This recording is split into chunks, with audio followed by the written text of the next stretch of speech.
আজ 13ই ফেব্রুয়ারি। আজকে প্রথম আলো পত্রিকার গুরুত্বপূর্ণ আর্টিকেল শিরোনামগুলো দেখে আসা যাক। যেখানে জাতীয় নির্বাচন এবং গণভোট পাতায় যে কারণে এবারে মানুষ ভোটকে নিজের অধিকার ভাবলো, এই আর্টিকেলটা আমরা দেখব। গণতন্ত্রের সম্ভাবনাময় সূচনা এবং রাষ্ট্র গঠনের নতুন লড়াই, এটি দেখব আমরা। আন্তর্জাতিক পৃষ্ঠায় দুটি আর্টিকেল আছে, যে চুক্তিতে নমনীয় যুক্তরাষ্ট্র এবং ইরান। আর এটা হচ্ছে ট্রাম্পের শান্তি পর্ষদে যোগ দিতে মিত্রদের অনীহা কেন, এই আর্টিকেল দুটি দেখব। এই মোট 4টি আর্টিকেল হচ্ছে আজকের প্রথম আলোতে আছে। চলুন শুরু করা যাক।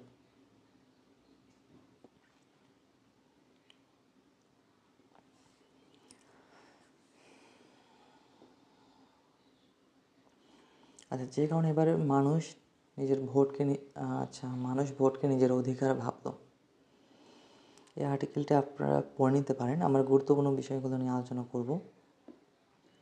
তো এখানে বলা হচ্ছে যে ভোট কেবল রাজনৈতিক পরিভাষা নয়, এটি নাগরিকের আত্মসম্মানের ভাষা। মানুষ এবার উপলব্ধি করেছে ভোট দেওয়া মানে কেবল প্রতিনিধি নির্বাচন নয়, এটি নিজের অস্তিত্ব, মত ও ভবিষ্যতের উপর নিজের স্বাক্ষর রাখা। এবারে নির্বাচন তাই মানুষকে শুধু ভোটার বানায়নি, তাদের আরও সচেতন, আত্মমর্যাদাবান ও সক্রিয় নাগরিক হিসেবে প্রতিষ্ঠিত হওয়ার সুযোগ করে দিয়েছেন। এটি লিখেছেন সারফুদ্দিন আহমেদ। আমরা কিছু গুরুত্বপূর্ণ পয়েন্ট হাইলাইট করেছি, তার আগে বুলেট পয়েন্টটি দেখে আসা যাক। এখানে বলা হয়েছে যে অতীতে ভোটকে ঘিরে সহিংসতা, অনিশ্চয়তা ও প্রক্রিয়াগত অস্পষ্টতার যে অভিজ্ঞতা ছিল, তা অনেক নাগরিকের মধ্যে এক ধরনের মানসিক দূরত্ব সৃষ্টি করেছিল। এখন নাগরিক যখন অনুভব করে যে তার ভোট ফলাফলে প্রভাব ফেলতে পারে, তখনই সে অংশগ্রহণে আগ্রহী হয়। এই জিনিসটাকে বলে পলিটিক্যাল এফিকেসি। এই জিনিসটা আমরা দেখব কিছুক্ষণ পর।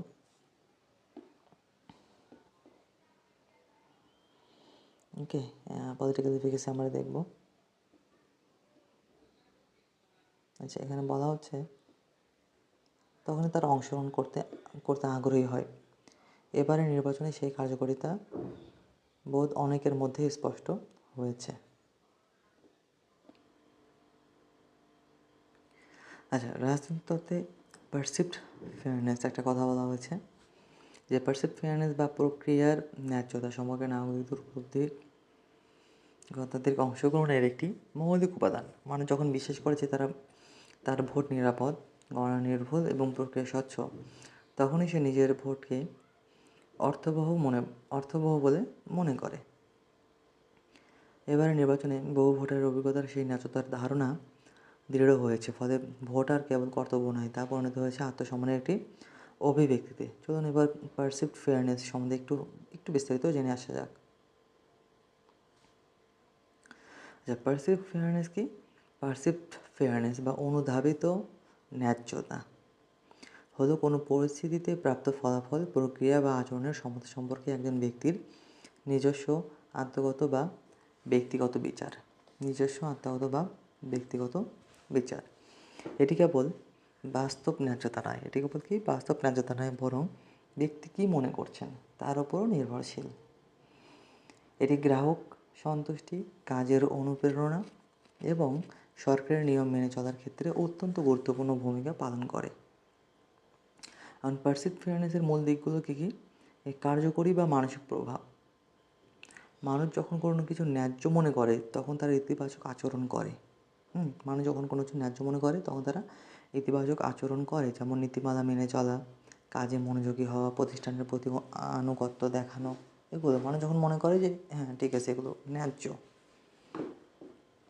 আর অন্যায্যতার প্রভাব, মানুষ যখন মনে করে তাদের সাথে অবিচার করা হয়েছে, তখন তারা কী হয়? ক্ষুব্ধ হয়, প্রতিবাদ করে এবং অসহযোগিতা করতে পারে। গবেষণায় দেখা গেছে অন্যায্যতার নেতিবাচক প্রভাব ন্যায্যতার ইতিবাচক প্রভাবের চেয়ে অত্যন্ত শক্তিশালী। নেগেটিভিটি বায়াস যেটাকে বলা হচ্ছে, যে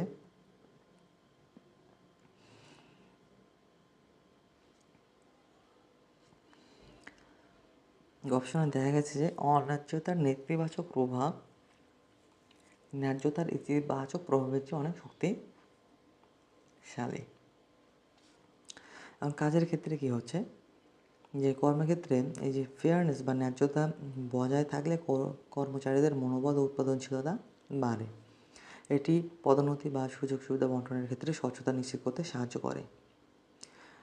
পণ্য ও পরিষেবার মূল্য নির্ধারণের ক্ষেত্রে গ্রাহক যদি মনে করেন দাম অযৌক্তিক হয়েছে, তবে তারা ব্র্যান্ডের প্রতি নেতিবাচক মনোভাব বা ধারণা পোষণ করেন। কেন এটি গুরুত্বপূর্ণ? এখন সমাজ বা কর্মক্ষেত্রে বাজারে আস্থা বজায় রাখার জন্য মানুষ সবসময় কি সততা ও সমতা খুঁজে বেড়ান। সততা এবং সমতা খুঁজে বেড়ান যে যখন এই অনুভূতি কমে যায়, তখন সামাজিক বিশৃঙ্খলা বা কাজের প্রতি অসন্তোষ দেখা দিতে পারে।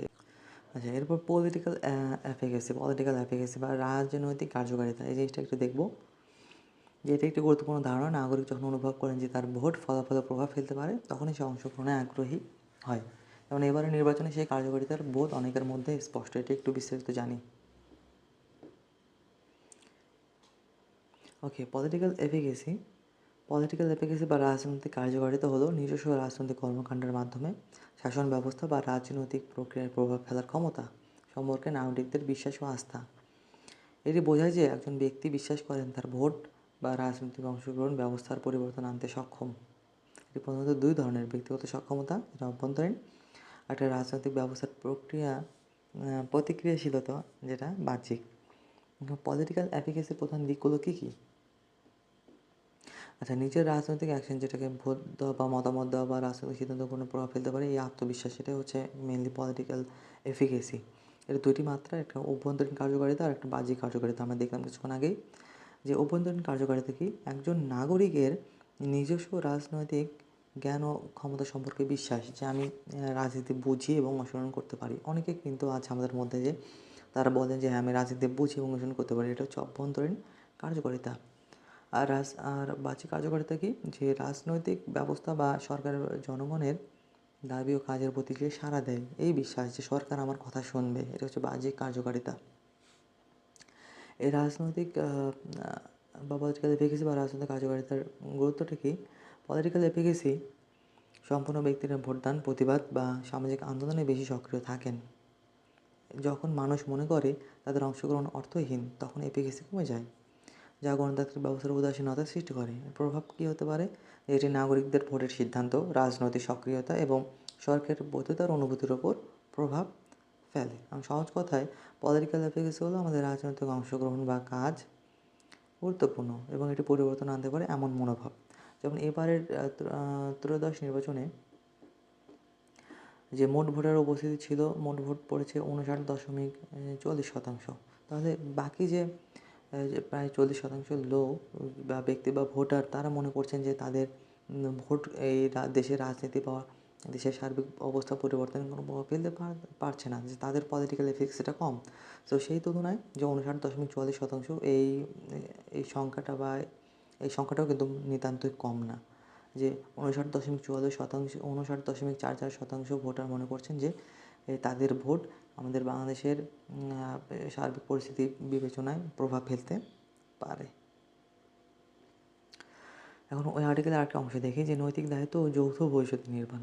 যে ভোট জিনিসটা কি, যে নৈতিক দায়িত্ব এবং যৌথ ভবিষ্যৎ নির্মাণ। রাষ্ট্রের বৈধতার উৎস জনগণের সম্মতি। শাসন ক্ষমতা কোনো ব্যক্তি বা গোষ্ঠীর স্বতঃসিদ্ধ অধিকারে প্রতিষ্ঠিত নয়, বরং তা নাগরিক সমষ্টির সম্মতিতে দৃশ্যমান ও প্রাতিষ্ঠানিক রূপ। নাগরিক যখন ভোট প্রদান করেন, তখন তিনি কেবল একটি প্রতীকের সিল দেন না, তিনি রাষ্ট্রের নৈতিক ভিত্তিকে নবায়িত করেন, শাসনের বৈধতাকে পুনর্নিশ্চিত করেন এবং নিজেকে সেই নৈতিক চুক্তির সক্রিয় অংশীদার বা স্টেক হোল্ডার হিসেবে কী করেন, প্রতিষ্ঠা করেন। সেইবারে নির্বাচনে ভোটারদের বক্তব্যে যে প্রবণতা স্পষ্ট হয়েছে, যে তারা উন্নয়ন, কর্মসংস্থান, দ্রব্যমূল্য, জননিরাপত্তা, সুশাসন ও দুর্নীতি নিয়ন্ত্রণের মতো বাস্তব এবং জীবন ঘনিষ্ঠ প্রশ্ন বিবেচনায় সিদ্ধান্ত রেখেছেন। এখন এই রূপান্তর গণতান্ত্রিক পরিপক্বতার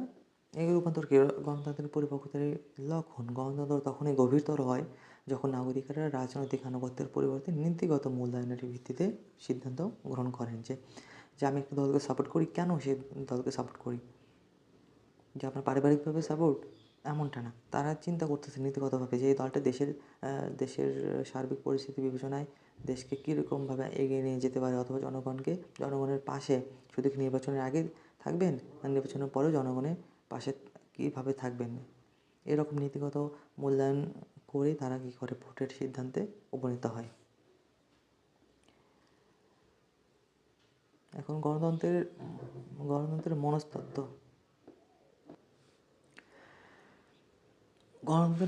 জিনিসটা কি, আমার ভোটের মূল্য আছে, যেটা পলিটিক্যাল এফিকেসিতে আমরা দেখে আসলাম যে রাজনৈতিক কার্যকারিতা বলা হয়েছে যে তার অংশগ্রহণ ফলাফল প্রভাবিত সক্ষম। তিনি এটা মনে করছেন যে তার ভোট অপ্রাসঙ্গিক বা অক্ষুণ্ণ, তখন অংশগ্রহণের আগ্রহ কী হয়ে যায়, ক্ষীণ হয়ে যায়, পলিটিক্যাল এফিকেসি কমে যায়। সমগ্র প্রেক্ষাপট বিবেচনা বলা যায় এবার নির্বাচন মানুষকে এক নতুন আত্মচেতনার দিকে উন্মুক্ত করেছে। সো এবারের উপলব্ধি করেছে ভোট দেওয়া মানে, মানুষ এবার উপলব্ধি করেছে কি, ভোট দেওয়া মানে কেবল প্রতিনিধি নির্বাচন নয়, এটি নিজের অস্তিত্ব, মত ও ভবিষ্যতের উপর নিজের স্বাক্ষর রাখা। আপনারা আর্টিকেলটা পুরোটা পড়ে নেবেন। পলিটিক্যাল এফিকেসি নিয়ে আমরা কথা বললাম। পলিটিক্যাল এফিকেসি এবং পারসিভ ফেয়ারনেস, এই যে শর্ট নোটগুলো আমি কমেন্ট বক্সে দিয়ে দেবো। পরবর্তী আর্টিকেল চলে যাওয়া যাক। আচ্ছা, নির্বাচন 2026, এই গণতন্ত্রের সম্ভাবনার সূচনা, রাষ্ট্র গঠনের নতুন লড়াই। আসিফ মোহাম্মদ শাহানের এই আর্টিকেলটা আপনি পড়ে নিতে পারেন। আমার গুরুত্বপূর্ণ কিছু পয়েন্ট দেখি যে এই নির্বাচনে দুটি মাত্রা রয়েছে। একটি জন আকাঙ্ক্ষার প্রতিফলন, নাগরিকরা ভোট দিয়ে তাদের পছন্দের রাজনৈতিক শক্তিকে ক্ষমতায় আনার সুযোগ পাচ্ছেন। আর দ্বিতীয়ত এটি এক ধরনের গণ অনুমোদন, যে রাষ্ট্র কাঠামো এবং রাজনৈতিক সংস্কারে যে পরিবর্তনের প্রস্তাব এসেছে, জনগণ তা সমর্থন করছে কিনা সেটি প্রক্রিয়া কি যাচাই করা হচ্ছে, যেটা হচ্ছে গণভোট। একটা নির্বাচন এবং গণভোট দুটো জিনিস কিন্তু একসাথে হয়েছে ত্রয়োদশ নির্বাচনে। আর এখানে বলা হচ্ছে যে এখানে অর্থনীতি নিয়ে কথা বলা হচ্ছে, যে অর্থনীতি আরেকটি বড় চ্যালেঞ্জ, যে সাময়িক স্থিতিশীলতা অর্জিত হলেও বিনিয়োগ ঘাটতি রয়ে গেছে, আমাদের এখানে ইনভেস্টমেন্ট ঘাটতি রয়ে গেছে। বেসরকারি বিনিয়োগে আস্থা ফিরিয়ে আনতে হবে আমাদের, আর্থিক খাতে সংস্কার করতে হবে, বৈদেশিক মুদ্রার স্থিতি রক্ষা করতে হবে, মূল্যস্ফীতি নিয়ন্ত্রণ করতে হবে এবং কর্মসংস্থান সৃষ্টি আগামী সরকারের জন্য অগ্রাধিকার হওয়া উচিত। আপনারা পুরোটা পড়ে নিতে পারেন চাইলে। পরবর্তী আর্টিকেলে যাওয়া যাক।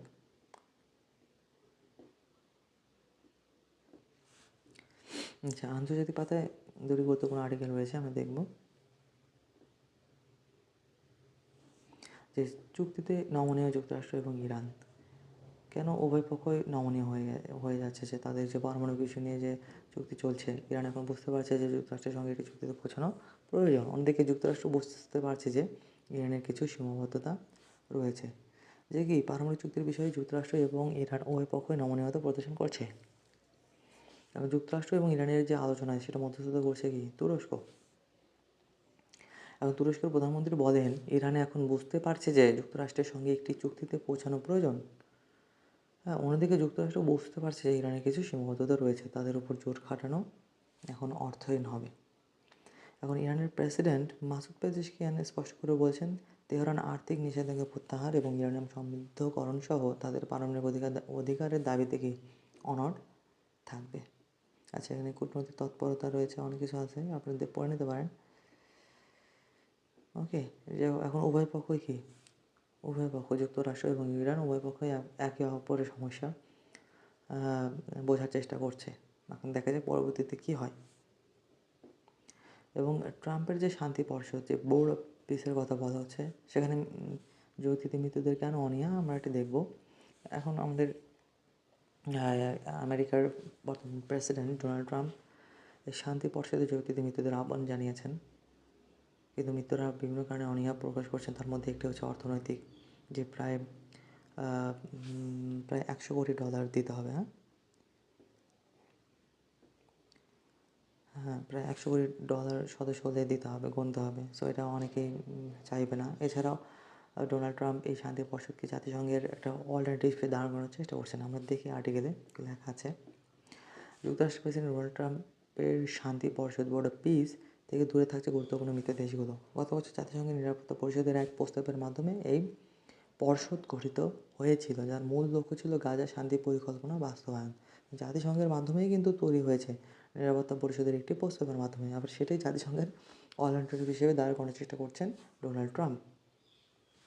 এখন ফ্রান্স, জার্মানি, যুক্তরাজ্য, কানাডার মতো যুক্তরাষ্ট্রের ঘনিষ্ঠ মিত্ররা এই বোর্ড থেকে নিরাপদ দূরত্ব বজায় রাখবে বলে ধারণা করা হচ্ছে। এখন শান্তি পর্ষদে যে সনদ তৈরি করা হয়েছিল, সেটি দেশগুলোকে পিছু হটতে বাধ্য করেছে। এই সনদে কী বলা হয়েছে, সনদে ট্রাম্পকে একাধারে বিচারক, জুরি, দণ্ডদানকারী, অর্থ নিয়ন্ত্রক, এমনকি গ্রাফিক ডিজাইনার হিসেবে অভিহিত করা হয়েছে। অর্থাৎ তিনি যা চাইবেন তাই করতে পারবেন। তেমনটা কি অন্য কেউ মেনে নেবে না। আচ্ছা, বোর্ডের সনদে বলা হয়েছে চেয়ারম্যানের পদ কেবল তখনই শূন্য হবে যখন তিনি নিজে পদত্যাগ করবেন কিংবা বোর্ড তাকে সর্বসম্মতিক্রমে অযোগ্য বিবেচনা করবে বা ঘোষণা করবে। তবে বিশ্ব নেতাদের চমকে দিয়েছে অন্য একটি বিষয়, জাতিসংঘের সরাসরি প্রতিনিধি হিসেবে তিনি যেভাবে শান্তি প্রশ্নে দাঁড় করাচ্ছেন। এবং নিজেদের অনীহার কারণ কিন্তু ওই যে বলেছি যে $100 কোটি সদস্য ফি দিতে হবে, এটা অনেকেই চাইবে না। এখন কিছু প্রশ্ন আছে এখানে যে এমন একজন হাতে বিশ্ব শান্তির চাবিকাঠি ছেড়ে দেওয়া কি ঠিক হবে, এমন প্রশ্নে দ্বিধায় পড়ে গেছেন ট্রাম্পের ঘনিষ্ঠ মিত্ররা।